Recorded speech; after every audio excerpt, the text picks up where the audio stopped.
We'll discuss race and how it plays a factor, and how we didn't even talk about this topic because we were afraid. A Black executive perspective. We are coming to you live in the BEP studio for another thought-provoking episode of a Black Executive Perspective podcast, a safe space where we discuss all matters regarding race, culture, and those uncomfortable topics people tend to avoid. I'm your host, TonyTidbit. And I'm your co-host, Chris P. Reed, and we're here to tackle the real, raw, and often uncomfortable truths shaping our world. No fluff, no filters, just bold conversations on issues that matter. From power to politics to culture and corporate America, we're breaking it all down live on location with you today. So let's no hold back and let's get into it. Buddy, absolutely. And you're on location. Real quick before we dive in, where are you at? Tell the people where you at. I had to move out. I had to come out to LA for a little business, and so. But the show don't stop, right? The show don't stop. We still want to bring it to you every Tuesday, like we always do about this time. You're 100% right, my brother. So the show don't stop. So welcome. Glad you got to LA safe. So you ready to talk about it? I'm ready to talk about it. Let's get it going. All right, let's talk about it. Turning now to the latest on the government shutdown, now stretching into day 34. If lawmakers do not reach an agreement on a deal to reopen the government, well, that shutdown could become the longest in U.S. history. Our Melanie Almick is live on Capitol Hill this morning with the latest. Mel? Good morning. And, as far as whether there's any thawing of relationships, at least as far as President Trump is concerned, no. He says there are no plans to negotiate on this with Democrats. He's also pushing Senate Republicans to try to change the Senate rules and get rid of the 60-vote threshold needed in order to end the government shutdown. The shutdown now entering its second month. Federal workers are about to miss additional paychecks, including those still going in every day for their essential jobs. Federal News Network is reporting that several agencies now extending employee furlough notices another 30 days. Flight delays due to understaffed air traffic control towers continue to be a pressure point. On ABC this week, Transportation Secretary Sean Duffy said issues are being monitored. We will delay, we will cancel any kind of flight across the national airspace to make sure people are safe. But there is a level of risk that gets injected into the system when we have a controller that's doing two jobs instead of one. Food assistance for some 42 million Americans is also in limbo. Initially, Trump administration officials said they would not use emergency funds to keep paying the Supplemental Nutrition Assistance Program benefits, but two federal judges ruled against the administration, and Treasury Secretary Scott Bessent says now that benefits could restart Wednesday, but the administration does have to answer to those federal judges later today whether it intends to go ahead and pay those benefits. Both Democrats and Republicans, as far as ending that filibuster goes, have said that they are resistant to the president's idea. Both parties believe that it gives too much power to the opposition. Listen, bro, we're coming up on a record. It's too much precedence that's being set from a negative perspective with this administration. I've said this before. We've talked about this live. The fact is, PBS.org said $7 to $14 billion is what's costing us for this shutdown. This will not be recouped. This is not going to come back and magically appear in accounts. This is money lost to people. Okay, I'm gonna say this, and I'm gonna let you go because I'm kind of charged up about this, especially traveling recently. I'm seeing it. It's affecting me, like you always say. When it affects you, all of a sudden it becomes real.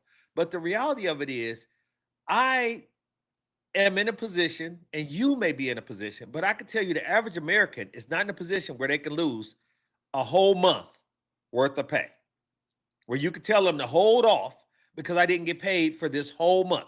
2 checks. That's 2 checks, depending on your job. 2 checks just didn't happen. It just didn't happen. And so basically you out there negotiating IOUs to your landlord, to your whomever. And they talking about, man, come on, Tony. Like, real lives are at stake as far as people being able to feed themselves. We won't even get into the snap, but feed themselves, support themselves. This government shutdown, and then the kicker, and I'll finish with this. We are not willing to negotiate. What the hell? Not only are we not willing to listen to what you have to say, but we also gonna try to circumvent the current rules to change them to fit my benefit, to fit my narrative. Because I'm losing here, or because nobody's winning here, I want to take my ball and go home and change the rules of the game. What say you on that? So, buddy, I mean, listen, I hear you. It's interesting that, we all, and you said it in the beginning of your soliloquy, is that when things don't affect you, it's not a big deal. So let's be clear here. Congress is still getting paid, Yeah. right? If Congress wasn't getting paid, then it would be a different game. Okay. But when you're still getting paid and you still going to lunch and you still having dinner, and so, and then, at the end of the day, you may believe in a certain policy that we need to get this, and I totally get that. But you have people that rely on, some of these benefits, and not just the benefits from a SNAP standpoint, just to your point, they work for the government. They're doing essential jobs. They're doing stuff that they can't take off, right? You are air traffic controller, or, you in the military, or, all these people. And the other thing, to your point, what people have to recognize is that, most Americans don't have big saving accounts. That's correct. Okay. I don't know the percentage, but that live paycheck to paycheck. Okay.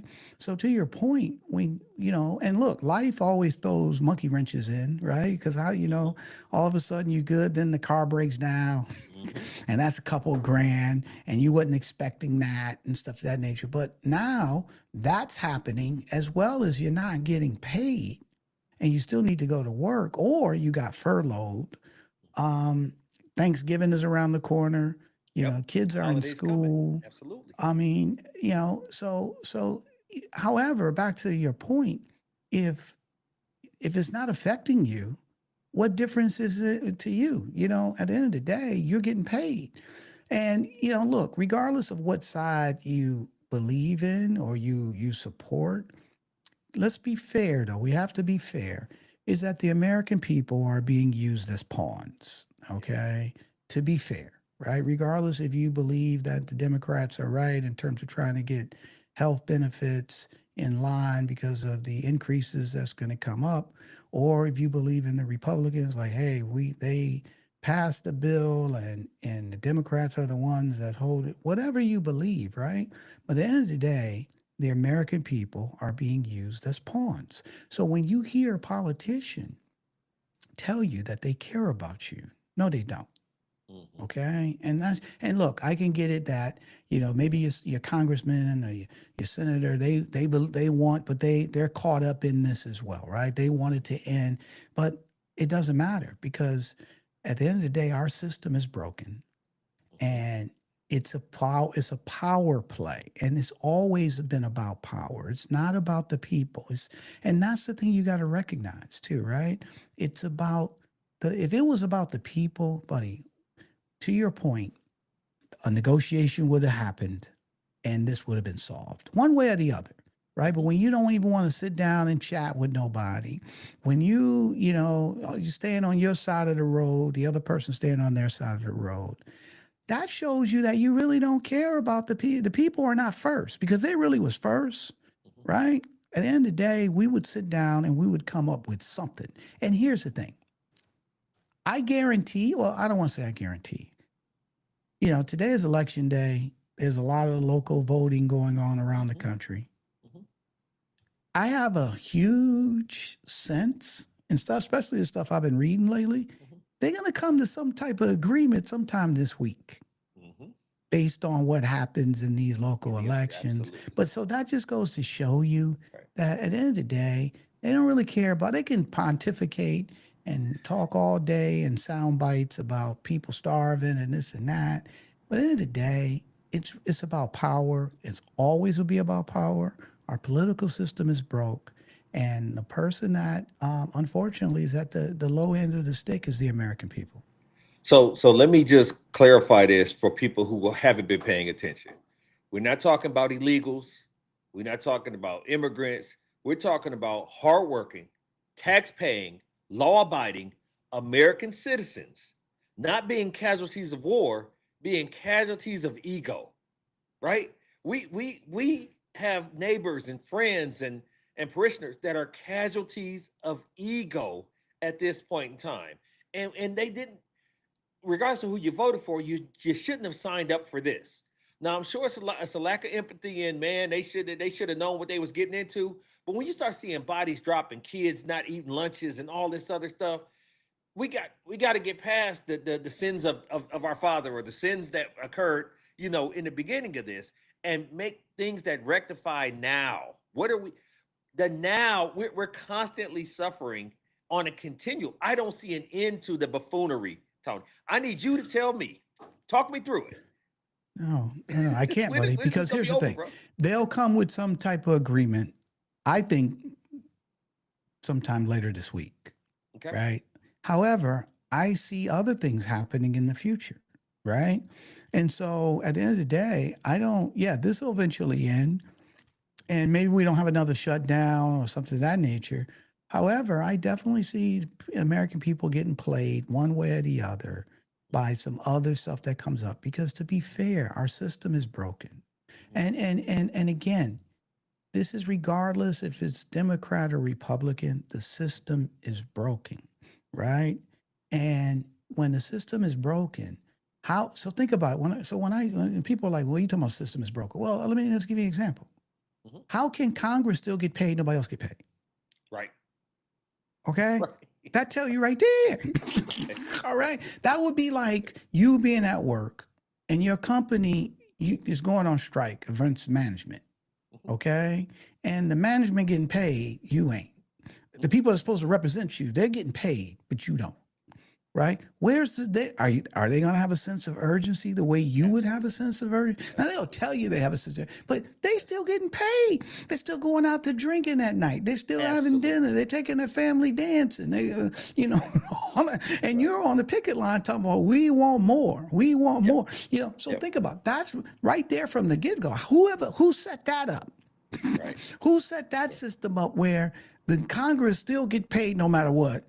And the federal workers, they don't get paid. They get. So it shows you they're used as pawns. Yeah. Okay. Yeah. So that's what I mean by the system is broken. Because if these guys wasn't getting paid exactly as you, I guarantee you, there would have been a deal in place a while ago. There's no question. And then here's the other thing: the president. You give me look. Let's be fair. This dude's a billionaire. You think he really cares about it if you ain't got enough food in your? It ain't. He's building a ballroom, man. Right? And redoing bathrooms. And redoing bathrooms. Stop, dude. He don't care. Yeah. If you think he cares for you, you really lost it, right? Because if he cared, he would be negotiating, pulling them to the table, and saying, "We got to put something together for the American people." That's it. That's a leader, right? Regardless of what you believe or what side you're on, you get people together and you say, look, we got to stop the bullshit here. These people, our citizens are in real trouble. We got to take care of them. All right. That's somebody that cares for you, right? But if somebody's telling you that don't even sit down and just draw a line in the sand and regardless of what happens to the citizens who is under his watch, it's a bad look, man. It's really a bad look. Well, the interesting part is you already talked about this and educated your people on this, Tony, where you showed that he said that specifically years ago, that's what a good leader does, that they get beyond all these other things and egos, and they sit down and they bring people in the room and they make them make deals for the sake of the union, for the sake of but he has the lowest ratings. He's breaking his own records. He's breaking his own records. It's almost surreal. I mean, we talked about this ad nauseum before. It's almost surreal, the state of the country, because you couldn't have told me 10 years ago, 8 years ago, some of the stuff that if I put the headlines up, right? If my past self came into the future and was reading some of these headlines, I would think it would be lampooned. I would think it would be like, this is mad. What was it? What was it? Mad Libs or Mad? No. What was my man name? It was Mad. Was it Mad Magazine? It was Mad Magazine. Yeah, Mad Magazine. That's Mad what Magazine. I would think it would be. Right, Mad Magazine. It's satire. Here's the thing, man. And again, regardless of what side you follow or you support, they're both at fault. So we have to be fair. Because here's the thing. Now, do I believe that, people, you damn one way. So you got healthcare, it's so many things from a domestic standpoint. I mean, groceries, bro. I mean, it's just everything is just costs so much more money. And this is real here. Real. I remember a kid when I was, and again, we're talking years ago. If you had $5, $10, but now, back when I was a kid, like if you break a 20, it's gone, right? Now $100 bill is like $20. I mean, it's really bad, right? Everything is so much more expensive. So if you're living paycheck to paycheck, and we know the domino effect, once you get behind, it's hard to catch back up because of things that happen in life, my brother. So I hope they come to some type of agreement. I don't know, dude. The people who work for the government, do they get to make their money back? Do you know about that at all? So one of the ways that it works, and one of my good friends is a air traffic control supervisor, and God bless him. I asked him in a chat, did he need a bro fund me? Because he's just volunteering hours at this point just to keep people alive in the air and things of that nature, because they don't get anything but an IOU. And then you have to hope and pray that things go as they classically have, based on logic, reason, and moral decency. But what we've learned is, soon as you think things are right and just in this world, something comes up to put a monkey wrench in it. So these people are getting IOUs, or it's being accounted for, it's being tabulated. But as you know, and you reported on this, they've made a clear statement that a lot of people won't be coming back to work. They're going to be, the unemployment rate is skyrocketing. It's a cascading effect of things that, almost end the times, not to be hyperbolic, but it's a situation where I don't know what, and you talked about chaos and agents of chaos and how they keep you head on a swivel, not knowing what, and but it's getting to the point, Tony, I can be honest with you.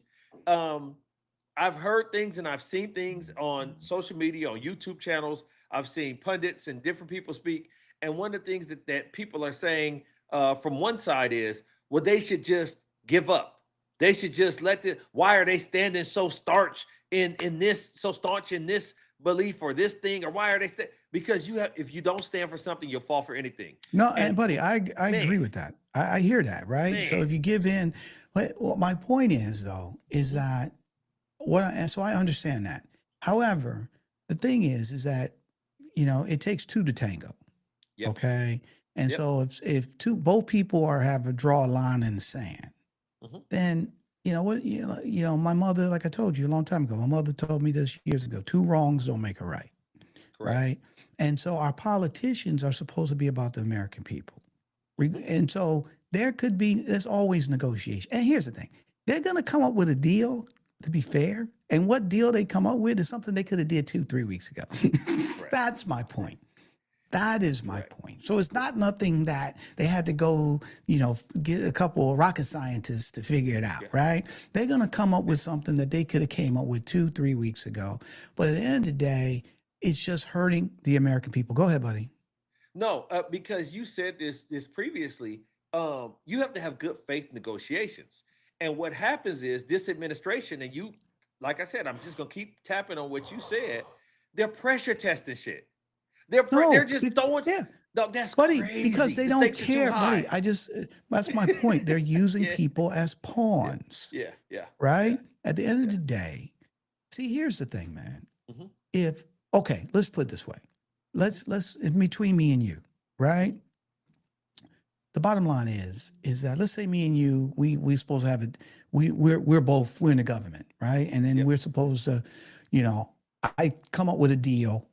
And this is what people don't understand, right? They're like, oh, the Democrats should. Well, at the end of the day, if I come up with a deal and I don't include you in the negotiations, I can create anything that I want to create, right? And then put it in front of you and said, okay, you got to sign this. Right. And then you look at it like, what the hell are you talking about, right? And I ain't signing it, right? And then you don't sign it, then I go back and say it's your fault. Absolutely. Absolutely. Right? And so you got to recognize what the party in power, and see, most people don't understand how the government works. So the party in power, they're the ones that's writing policy.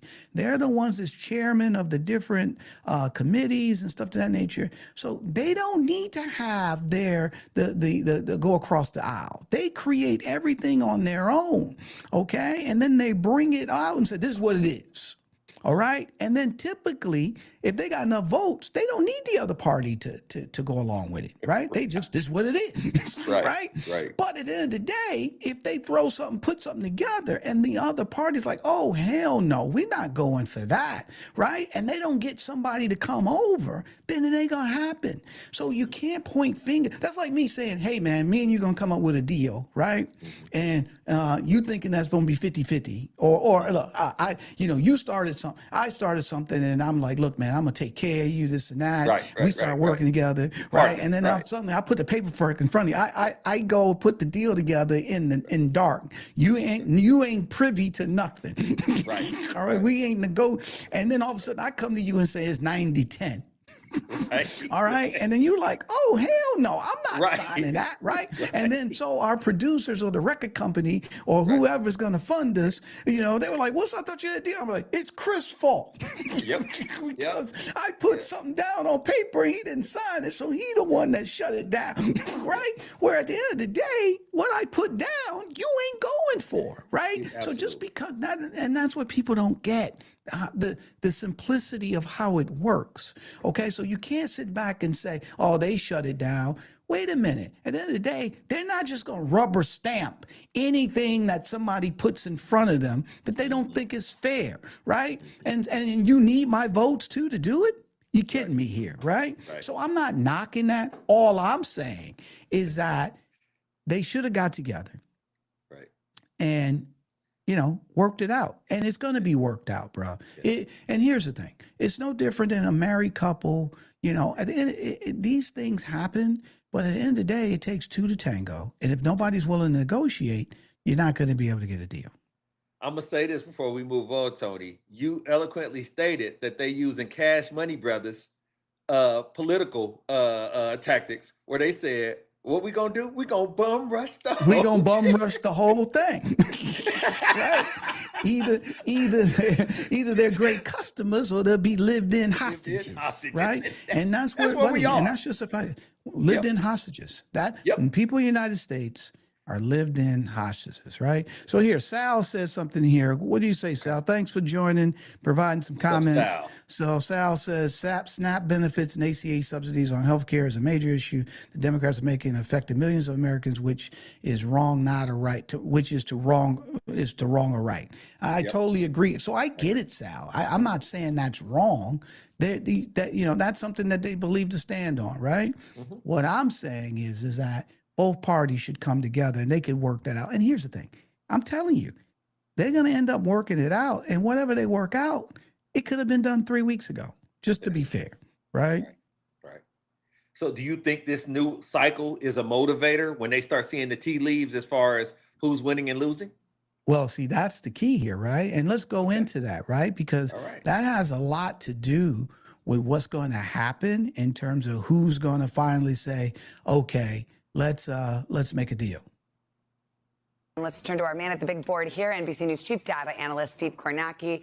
Political nerds love this off-year election. It's our first glimpse potentially at how the electorate is feeling. So where in those seats that we just talked about, where do things stand? Yeah, let's take a look. Start in Virginia. The polls will close there first tonight. And you've got Abigail Spanberger against the lieutenant governor here. It would be an upset tonight if this race is won by Earl Sears. She has trailed significantly in the polling. You do see this is a blue state. Kamala Harris won this last year over Donald Trump by just under 6 points. One thing we're keeping an eye on, by the way, just outside, excuse me there, Savannah, just outside Washington, D.C., Northern Virginia, federal employees in the shutdown. What effect is that having on this race? In New New Jersey, this is the one tonight Republicans think they have a shot at. Jack Ciattarelli ran 4 years ago for governor, nearly beat Phil Murphy. He's currently the incumbent. The polling has put Mikey Sherrill ahead, but much closer than Virginia. This race tonight is going to hinge on a very particular type of voter. They are voters who don't like Donald Trump, but 4 years ago they were willing to vote for Ciattarelli. With Trump back in the White House, can he still win those voters over? He needs to have a chance tonight. And of course, this New York City, biggest city in the country, high-profile race, certainly. Zoran Mamdani, who defeated Andrew Cuomo in the Democratic primary by 12 points. Cuomo running as an independent. Curtis Sliwa, the Republican. The polling has put Mamdani ahead, thanks in no small part to the fact that the opposition to him is split between these two candidates. And perhaps why Donald Trump was weighing in last night, signaling to Republicans to vote for Cuomo in that race. Let's talk about some of the issues that people are focused on. We've got a recent NBC News poll. Yeah, we came out with one on Sunday to sort of set the playing field for this week. And here you go. This is Donald Trump. We asked voters, is he living up or is he falling short of expectations? And wanted to highlight this because these marks, I think, 34, 33, 30% say he's living up when it comes to the economy, looking out for the middle class, inflation, cost of living. These are issues people say are top of mind for them. These are issues where he fared pretty well in his first term, and we really see his numbers dropping in this second term. And what that also has led to for Trump is an approval rating overall of just 43%. That typically has spelled problems for candidates in a president's party when a president reaches that level. All right, Steve Kornacki, thank you very much. So let me ask you this, bro, because what stood out to me on that was Cuomo lost the Democratic primary. Then he ran as an independent, and now he's being supported by the Republican president. Explain it to me, Tony, because I'm ignorant. Well, let's back up first, though, right? Just so everybody. So today is election day across the country. Yes, sir. And this is where a lot of the your local elections, the local politicians, for you. Mayor, state legislator, state senators, District attorney, congressmen, all those type things, right? Yep, So hopefully you went out and voted today, because today this is really one of the most important times versus, because most people try to vote in the federal election, but these local elections is the one that really affects you the most. So if you haven't got out and vote, you still got time, make sure you get out and vote. So back to your question, that's why we were saying earlier that these guys didn't make a deal, because they want to see how the local elections play out across the country, and then they figured if it plays one way, then they got more leverage versus their opponent, right? And so, but your question about New York, where Mamdani, who is a Democrat socialist, I think he is, which whatever, you can dive into that, right? He's running for mayor, and a lot of people are afraid because it's going to turn into socialism in New York. I guess he's been campaigning on making New York City more affordable and getting rid of, what is it called? It's called rent something. I can't remember the name of it. Rent freezes and some stuff, but just making it more affordable. And so people are up in arms, like, can't have it. In New York City will be a socialist society like Europe, blah, blah, blah. So to your point, Cuomo ran as a Democrat, and he ended up losing to Mamdani. And then now he lost in the primary, but then he changed to be an independent to run in the general election, along with Curtis Sliwa. The dude with the beret. So he goes way back. He started off as not a Hell's Angel, Guardian Angel. Guardian Angel. Thank you, buddy. So he started off as a Guardian Angel back in the day, where they were a group of people that, they were not vigilantes, but they would try to protect the city. And he was the person that founded that group and stuff to that nature. So he's running as a Republican, right? And so to your point, and when I saw it, I was like, Trump now is supporting Cuomo, right? And so once that went out, I was like, he gonna lose. But so how do you justify not support your own party, Tony? Because Trump said so? Are you kidding? I mean, buddy, that right there, that forget about it. You can hang it up. So Mamdani, I might be pronouncing his name wrong. He'll probably end up winning.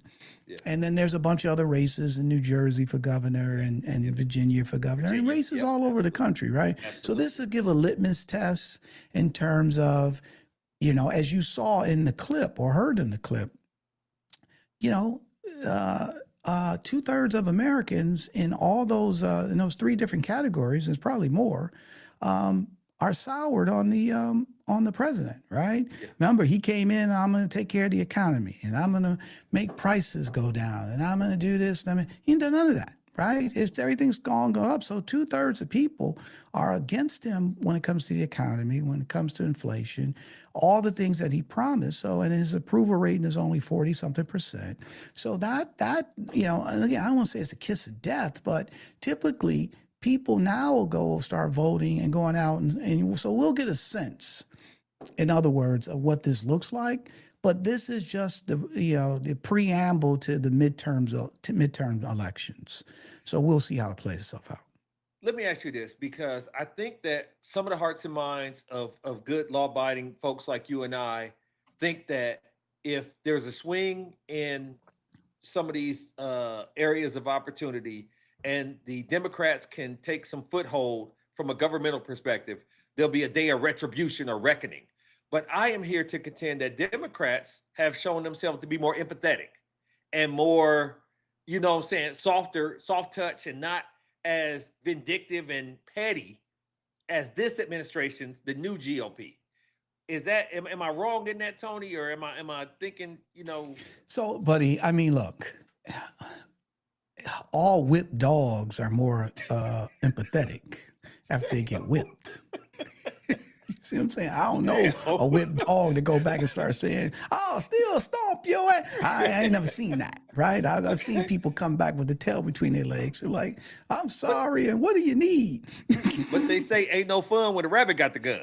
You know what I'm saying? Flat out, right? Flat out, right? But again, these things are in stages, to be fair. Right. What was it? 2008 when Obama won? I forget what year.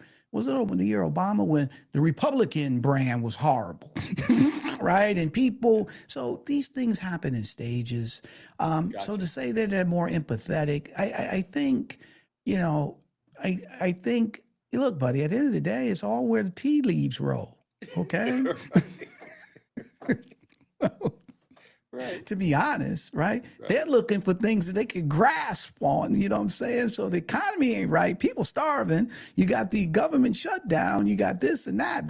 That's they should be salivating, right? Because if the shoe was on the other foot, the Republicans would do the same thing, right? So again, man, I just don't, I hear your point, right? And it does look that way, that the Democrats are more empathetic to the American people's concern than the Republicans, right? Because they're the ones saying, forget you, blah, blah, blah, blah, blah, blah, right? But we can't say that across the board, right? Because, at the end of the day, you don't know. There could be people that are Republicans that are really about their constituents as well. So I don't know. But to your point, that's how it looks. And because the indicators showing that the American people are upset with these things that's not working, so it could be in their favor. But here's the other thing too, buddy. When this comes to power, people mess up. They don't know how they fumble when they have an opportunity to do the right thing, right? And I'll be honest with you, both parties do that. They fumble. See, here's the thing. Let's back up. Okay, let's back up. In 2016, when Donald Trump became president, when he was campaigning, one of the things he campaigned on was Obamacare. And that's when he became president, he was going to get rid of it and he was going to make it better. They won that. They had the House. I don't know if they had the Senate. They might have had all three. I can't remember, right? So there was nothing stopping them from eradicating Obamacare and then fixing it and providing something new. They didn't do it. They couldn't do it. They tried, and they had all the power. Who was what was my man's name? Who was the Speaker of the House? He's no longer. I don't know if he's still in politics. Mitch McConnell. Now. It wasn't Mitch McConnell. No. Oh. It was. He was leader of the Senate. I'm talking the Speaker of the House. I can't remember his name. Okay. But he led, and he even said, he said, at the end of the day, we always looking to get power, but we don't know how to govern. And I'm paraphrasing what he said, right? But they didn't do nothing. They tried, they fought, they ended up not doing nothing with Obamacare.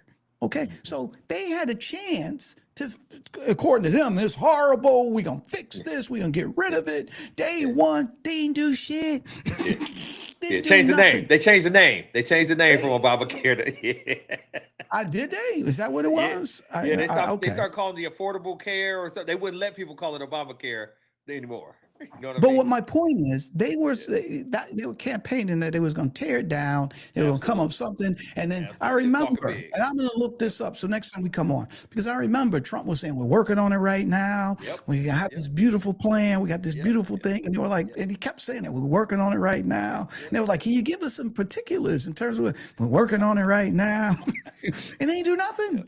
They ain't do nothing, right? So it was that bad. That's what the dude campaigned on and did. And they had the power. So nobody could stop them. And they still couldn't come together to do something, right? Because their factions was fighting and arguing. And eventually they did nothing, right? So my point is, if it was that bad, why didn't they get rid of it back then? That was 8 years ago or 9, 10 years ago. They do nothing.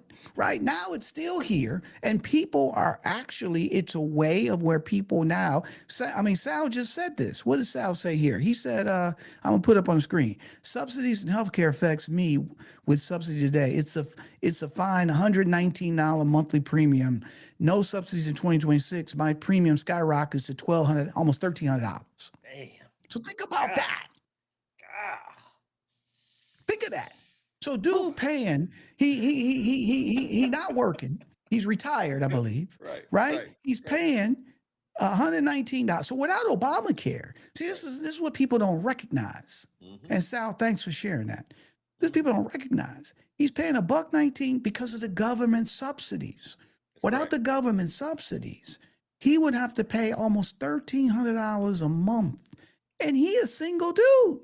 He ain't got family. So think about the people who got families. It could be $3,000, $4,000 a month just for him. So, buddy, so the Sal's $1,300 a month. Well, that comes to about what, $15,000, $16,000 a year for health care? That's net. So if you make, so think about it for a second. You make $50,000 a year. You're probably bringing home what? 35, 36,000 maybe. Okay. Health care, 16,000. That's net. So that comes out of the 35 that you got. So now you got 20,000. And then rent, what is it? $2,000 a month, 2,500. So that's 24K. All right. So between healthcare and rent, you got like four grand left. You know what I'm saying? What are you doing? This is what people don't understand. See, if you do the math, if people just think somebody making 50 grand a year, 60,000, 70,000, right? Out of taxes, that don't mean they're taking 70 or 60 grand home. Okay, that's gross. So 50, you might be bringing 35 home. Okay, well, you got to pay 16 of that for healthcare. All right, so that's only 19,000 left. And then if you're paying $2,000, let's just make it simple. You're paying $1,000 a month for rent. Okay, so that's another 12 grand, right? So now you only got 7,000 left. Then you got to food and eat and travel and I mean, chase inflation. Who You're can chasing afford inflation. that? Who can buddy? This is nobody put the numbers to this, right? Nobody put the numbers. Think about just all you gotta do is do the math. You just do the math. Okay. So this is why people screaming. Okay, because the math ain't, to your point, the math ain't mathing. The math ain't mathing. Math ain't mathing. And China is saying we're gonna take soybeans from somewhere else. And my 401k is the 301k now. And it's a cascading series of bad choices that directly reflect some of the promises that was made during the campaign. It's just the toughest part about it is if you don't feel betrayed or you don't feel confused, I need to understand. You need to help me understand what was this all for? What was it all about? Here's the thing though, bro.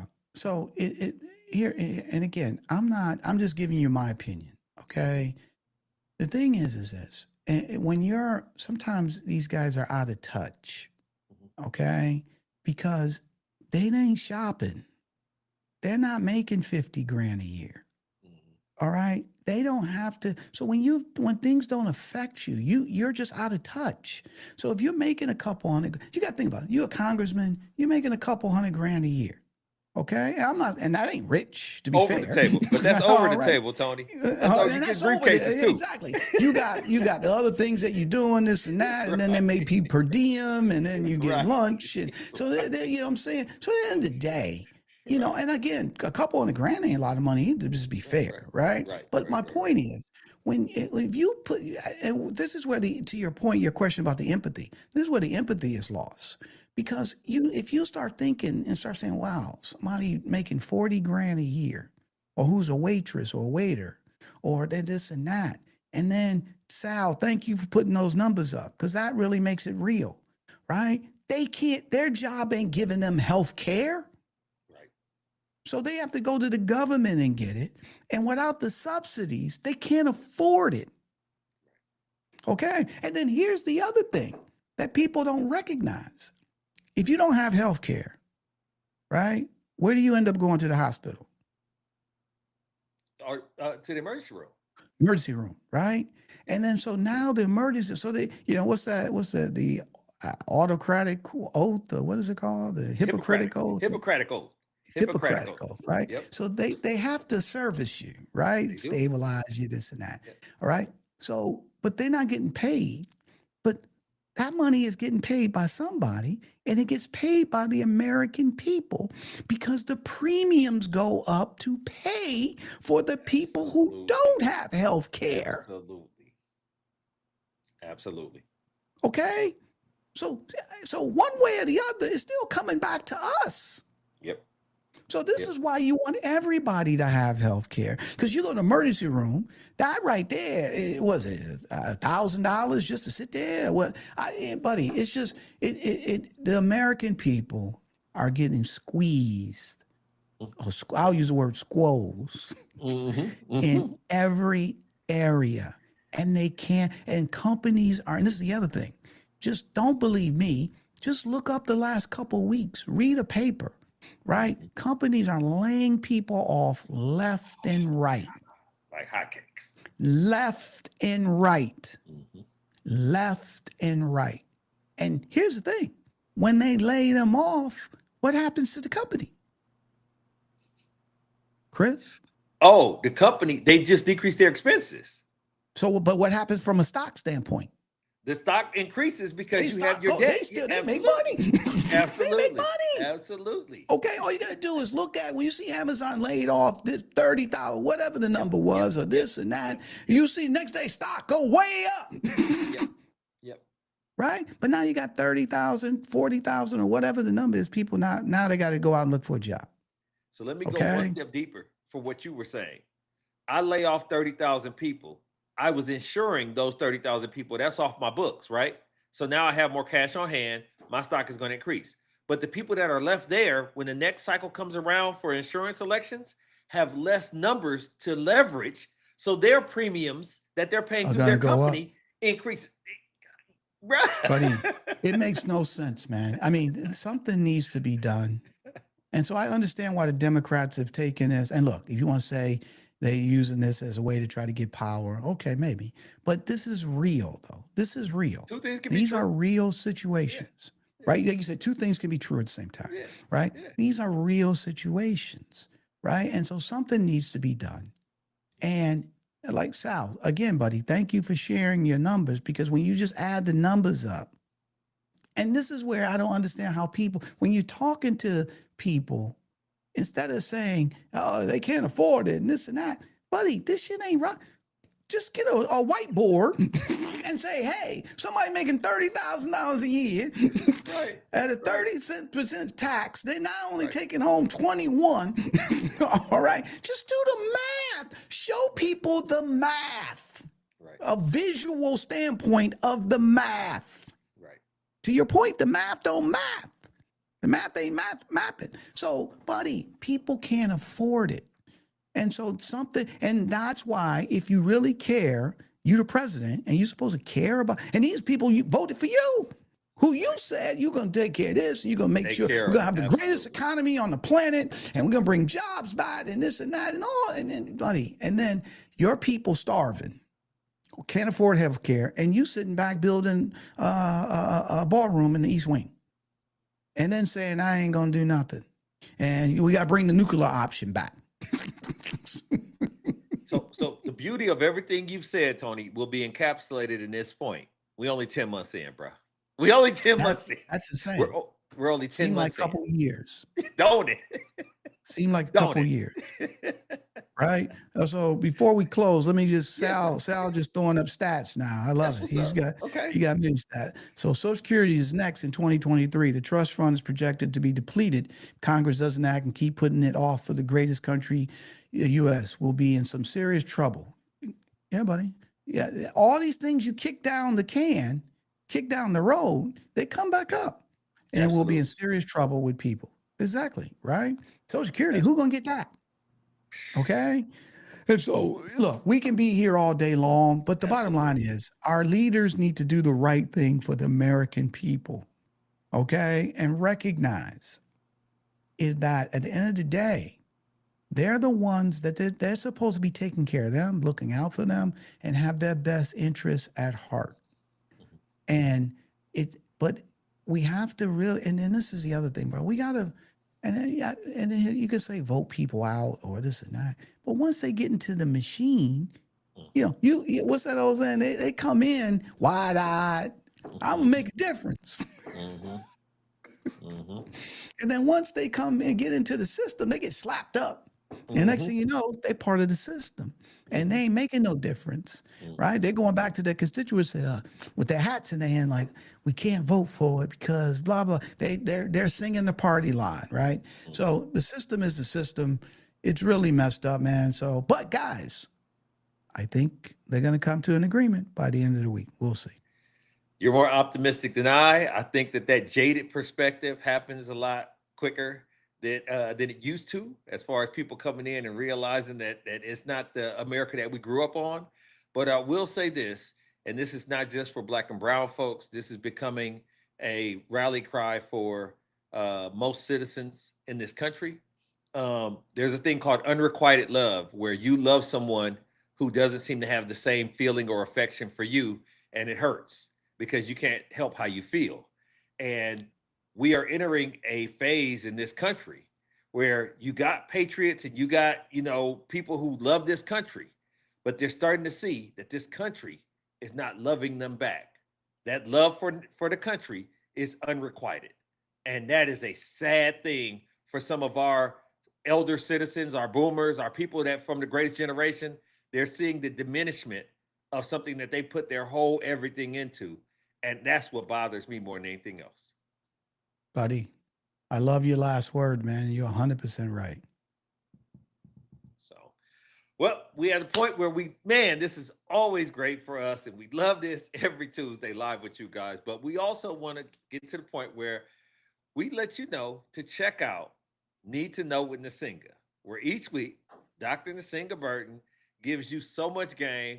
It's sponsored by a Black Executive Perspective podcast, and she dives into timely and crucial topics that shape our community and our world. You absolutely want to tune in. This is just a microcosm of something that she packages up for you to be able to take to the water cooler or get on your social feeds and talk about intelligently. She provides it each week. So as we thank you, as we leave, we want to make sure we remind you to check out Need to Know with Nsinga. Absolutely. And don't forget to check out Pull Up, Speak Up. Our roundtable sits down and to be honest, they're having these, talking about these provocative topics, something that you definitely want to hear all these different perspectives. Definitely check out Pull Up, Speak Up here on the Black Executive Perspective podcast. And then, of course, we always like to leave you with this, and this is our call to action. We love it for you. We want you to embrace LESS. Our goal here is to eliminate all forms of discrimination, and to achieve this, we ask everyone to embrace less.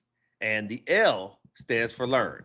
You want to educate yourself on cultural, social, political, economic nuances so you know what's before you and what you can brace yourself for as we move forward into the future. Absolutely. And after you learn, you have the letter E, which stands for empathy. Now, since you've learned about other people that you're not privy to, you should be more empathetic, because now you can put yourself in their shoes. And then the first S stands for share. You don't want to hide it. You want to divide it.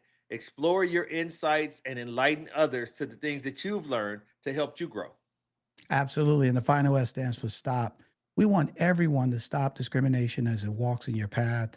So if Aunt Jenny or Uncle Joe says something that's inappropriate at the Sunday dinner table, it is simple as this. Instead of being shocked or giggling, just say, Aunt Jenny, Uncle Joe, guess what, man? We don't believe that. We don't say that. And you stop it right there. So if everyone can take this call to action called LESS, LESS, really incorporate it, if you do that, we'll all see the change that we want to see because less will become more. I want to remind you to check out the other things in our catalog that we spoke of. We are skyrocketing towards 100,000 subs. Like, it's going to happen really quick. You're on a fast moving train. We love that you come to this and engage with us. Tuesdays live, it's interactive sport, and we appreciate you. But we want you to go to the website, sign up for the newsletter, give us some things that you'd like to hear about in the review. Make sure that you check us out. And where can they check us out besides here live every Tuesday night, Tony? Buddy, they can check out a Black Executive Perspective podcast here on YouTube, Apple, Spotify, or wherever you get your podcasts. And I got to follow up on the newsletter. We just sent out a newsletter today, so definitely check it out. It's going to be awesome. It's you're just going to love the things that we're going to bring to today. More importantly, we want to hear your thoughts as well. But don't forget to follow us on our social channels of LinkedIn, X, YouTube, TikTok, Facebook, Instagram at A Black Exec. I got to give it up to my boy, the co-host with the most, Chris P. Reed. He's traveling. He's in LA. But guess what? He loves BEP so much. More importantly, he loves you. He didn't want to miss coming to you, dropping the knowledge. So I got to give him his P's and Q's because he's my man. I love him a lot. And then more importantly, we definitely talked about it today. We hope you vote about it because that's really the key. It is a local day, so go out and vote. You know what? And we're going to keep speaking about it. And more importantly, we love you. And guess what? We're out. A Black Executive Perspective.